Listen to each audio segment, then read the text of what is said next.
I'm also looking at agriculture right now. I'm not going to mince any words or any beef about this, as Meat and Livestock Australia yesterday released their report on beef and sheep meat sectors and the increased supplies that we have. Drought-affected farms also improving output, and beef exports and slaughter being sluggish in the start of 2021. Brazil may have taken the crown as the highest value beef exporter, but Australia's beef exports have grown 4.5% in 2020. Australian and US beef total export values have been on par in recent years, but Brazil has risen quickly. They've actually lifted their rate of exports, and they take the 2020 crown through COVID-19.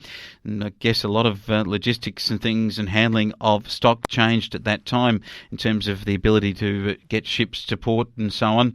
As a result, Japan remains Australia's top beef export destination, taking that honour. And it came back after China had surged in 2019 into our top beef export. That dropped away, as we know that China has had a very strong anti-Australian position in recent times on agricultural imports to its country from Australia. Australia's start to the 2021 export year has been subdued in January at the lowest level since January of 2012, which is 9 years ago. MLA expects this is due in part to shutdowns that occurred over the holiday period, although it predicts February's exports will also produce a subdued result.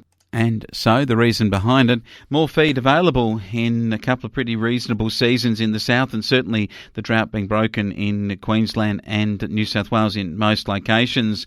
The experts at Meat and Livestock Australia project a long-term outlook for global beef consumption, underpinned by growth in population and household wealth in emerging markets, and that Australia, which produces about 4% of global beef and accounts for about 17% of world trade, has consistently been one of the top three global exporters in decades. MLA projects the opportunities for Australian beef, including the swine fever impact on the global market and Chinese demand for proteins, and consumers seeking Angus and Wagyu beef, which we grow, and a growing consumer interest in awareness of sustainability, animal welfare, food safety and traceability, which Australia has, will lift our exports and continue to have us as a leader.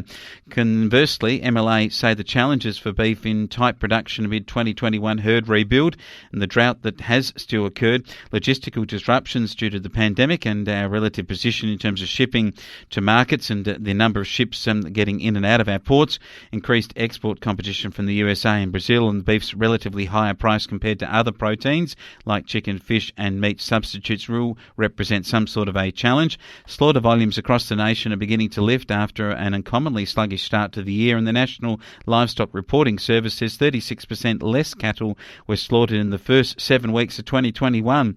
Victoria is probably the big reason here because of the numbers of people still working in their slaughterhouses with the COVID-19 circumstances of not having full staff yet. Its volumes have been down 37%, New South Wales down 33%. It's an interesting article from Ricky Lambert and our Flow News 24 team. Have a look at that and you can get the podcast of my short description of it there if you'd like to have a listen again.